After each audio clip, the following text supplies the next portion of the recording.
It's a cold, snowy morning here in New Hampshire, so it's a good morning to tie some flies. So we're going to tie a Kerry Stevens Gray Ghost today. I'm going to start my thread back from the eye of the hook here.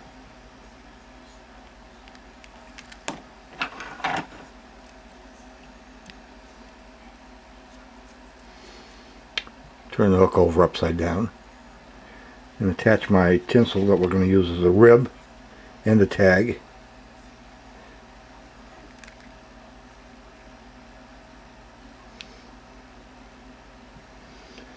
I'm going to wrap that tinsel down the length of the body.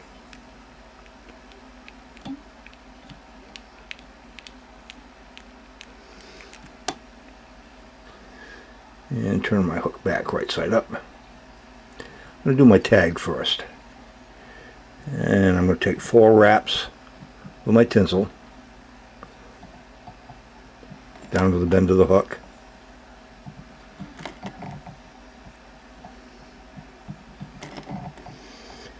And I'll take 5 wraps back.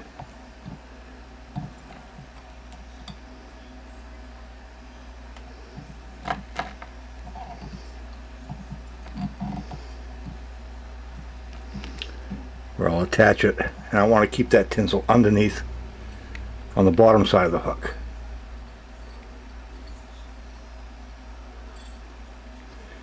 And bring my thread back to where we began.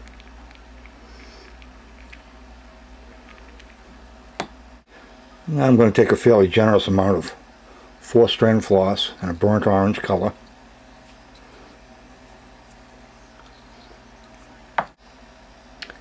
I'm going to attach that to the hook right where our thread is now, just in back of where we're going to have the head of this hook. I'm going to wrap this nice and smoothly all the way back. I'm going to stay on the right hand side of my thread, and that's going to help keep that floss nice and neat and organized so I can wrap a nice smooth body.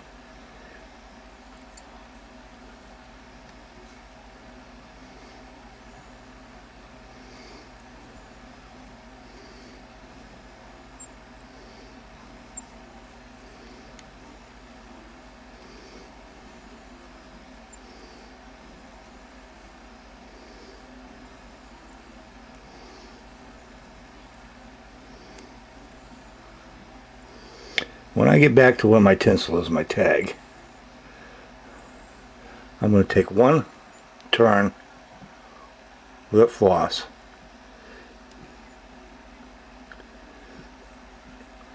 on the back side of that tinsel.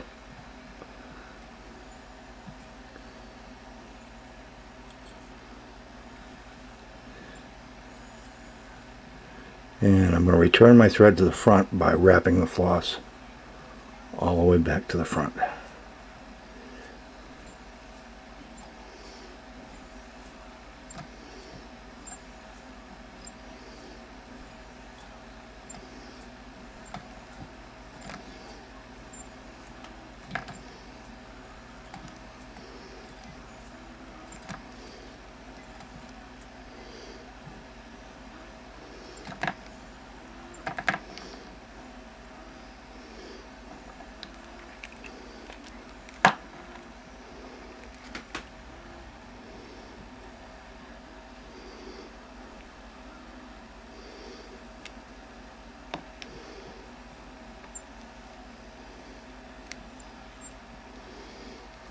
I'm going to take my tinsel and wrap a rib.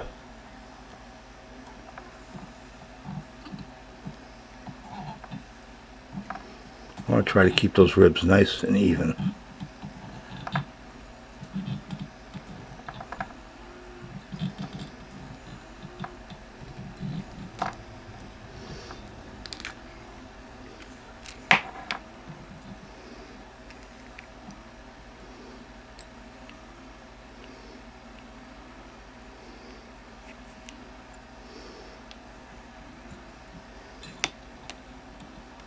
This throat on a gray ghost calls for white bucktail, but I'll tell you, on the small flies like this, I prefer using calf tail. It doesn't flare like bucktail does. It's a lot easier material to work with, and it's a lot finer hair. Just enjoy using it.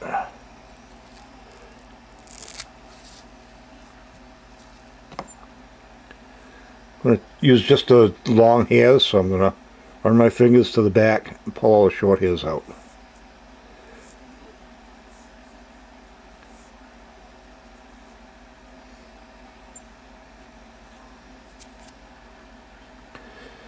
Turn my hook upside down now. And to attach my throat to the hook, I want this to be to the bend of the hook. So I'm going to put it up there and measure it. I'm going to switch hands and cut it off, leaving just enough to tie on. I'll leave those ends up and lay them right up on the shank of the hook. I'm going to take one loose wrap around the top, pull towards me. Make sure I've got them in the right spot, right where I want them. One straight hair there, out of the way. I'm going to take 5 or 6 good tight turns right there. To complete my throat, I'm going to use golden pheasant crest. Fairly short feather here.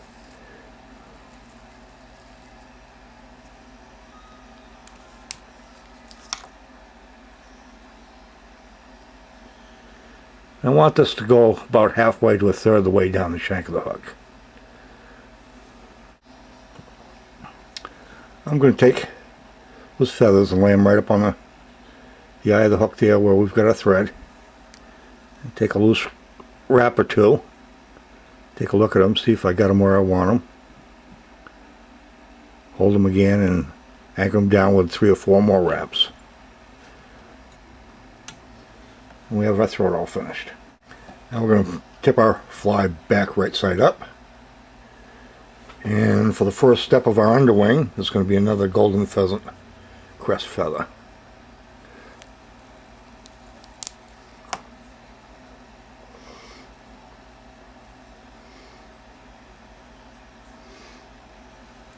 And for this underwing, I want this to the bend of the hook.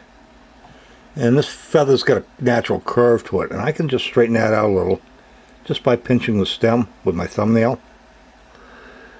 Make it stand a little bit straighter. And I'm going to measure that, how long I want it, and clean it up a little bit. I'm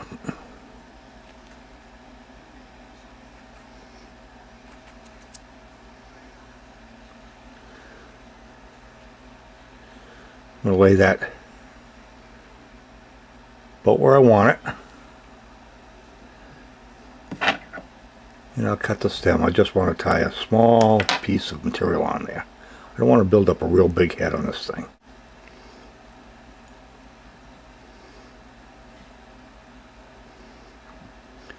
Now that I have it where I want it, I'm going to take some 4 or 5 turns to secure it.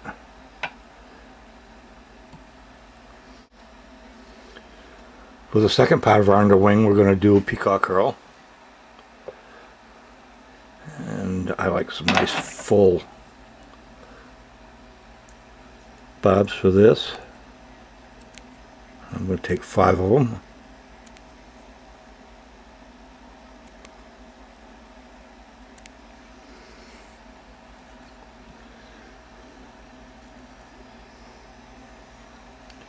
I want all those tips to be nice and even.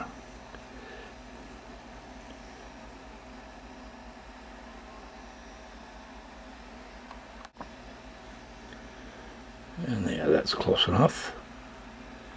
I want these to be gap length past the bend of the hook. The gap of my hook is the distance between the point and the shank of the hook right here. So that's how far I want those to extend past the bend. And get up there and measure them, see where they're going to be. I'll switch hands again. Cut them off. I'm going to pull that fluff off them, just exposing just the stems. So I've got some nice clean stems to tie on there. Lay those up on the shank of the hook. And take a couple loose wraps.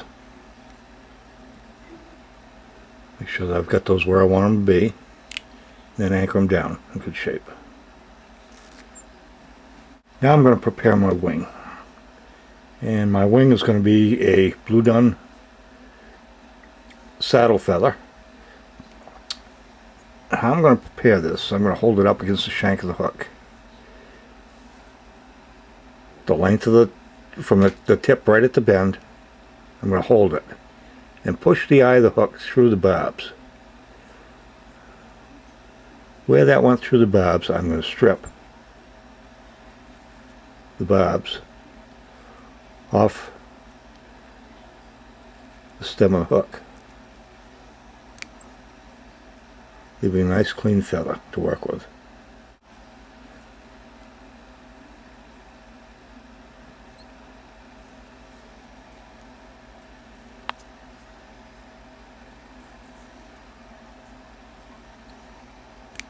I'll leave myself plenty of stem to work with because I'm going to lay these down and pick these up several times. But I'm going to do this for 4 feathers. I'm going to take 2. And if you notice, these have a natural concave to them. I'm going to lay a shiny side and a dull side. I'm going to take 2 feathers and lay them right on top of each other. And I want the tips to match up, nice and even. Now I have my 4 feathers, 2 feathers here, 2 feathers here, in the right direction. I'm going to grab one bunch, I'm going to wet them, and turn them upside down, and lay them on the table so they are concave up. I'm going to take my second bunch of feathers, wet those also, and I want the tips to match up on these. I'm going to lay that on this first bunch, concave down. So now I've got all 4 feathers together. 2 of them, each 2 concave into each other, with the tips all lined up. I wetted them just to keep them organized and keep them together until I get them tied on the hook. My wise old fly tying teacher told me once that there's nothing on a duck's ass that's going to hurt you, so feel free to wet your feathers to keep them organized for you. Now I've got my 4 feathers all wetted down, licked up in good shape. I'm going to take them and hold them in this manner here, pinch them between my fingers. I want all 4 of these stems to match up side by side. And I'm going to cut them, just leaving enough to tie on. I'm going to lay that directly up on the top of the shank of the hook, right where our eye is. I'm going to take one loose wrap and a second wrap. And I'm going to take a look, see if I got those exactly where I want them. I'm going to hold them and I'm going to wrap those in pretty good shape.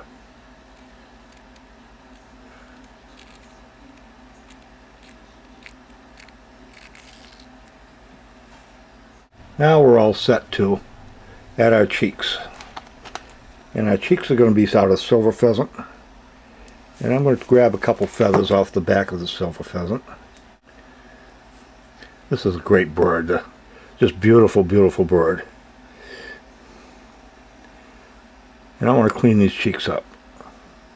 I want these to go about halfway down the shank of the hook. So again, I'm going to hold it up there about halfway.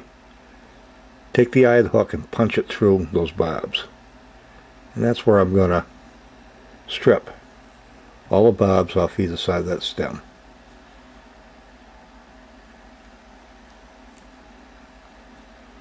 Leaving a nice clean stem to work with. And plenty of it to hang on to. I'm going to do this with a second feather. I'm going to turn my hook upside down now and do the back side first. 9:45. And I'm going to take that cheek and hold it up against there. And I want to pull a few barbs off the top of this feather. It's going to be the underbelly of the fly. So now it looks like that. And why I'm doing that is so this side here, which is going to be the top of the fly, will concave around the shank of the hook. I'm going to hold it up there.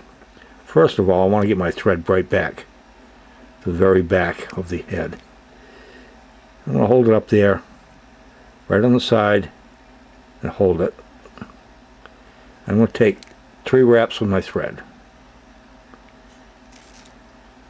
I'm going to take that stem and I'm going to pull the feather underneath the thread. I have that cheek attached. Now I can turn the fly over. And we're going to do the same with the front side. But I'm going to pull a few of the bobs off the bottom of this fly, this feather.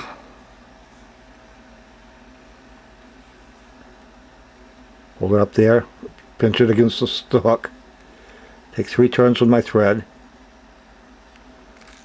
Pull that stem through. Pull the feather underneath. A little bit more. And that takes a concave over the top.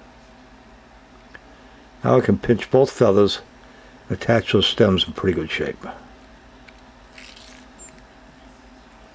And I'm going to cut those nice and close.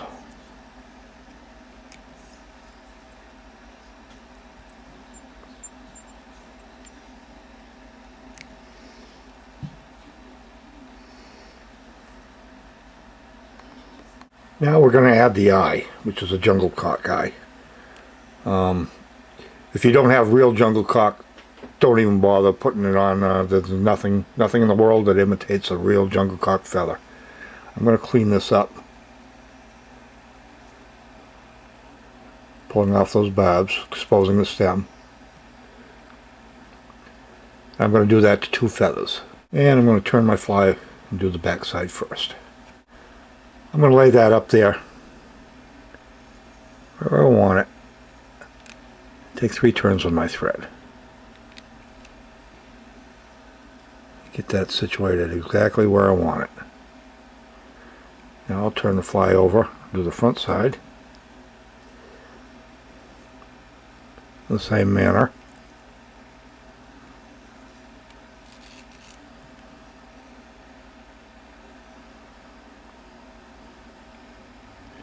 And now I'll wrap those stems down in pretty good shape and trim them off.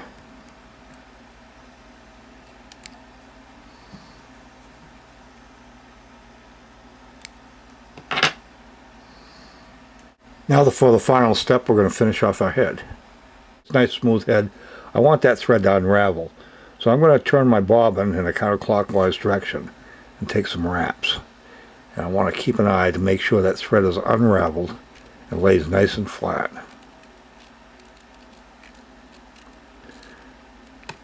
That creates a nice flat head.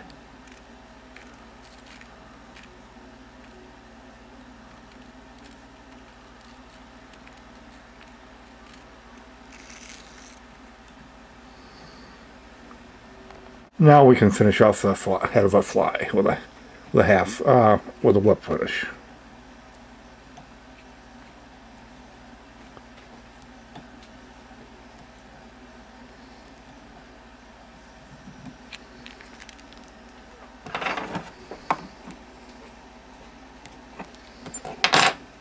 I'm going to add a head cement onto this.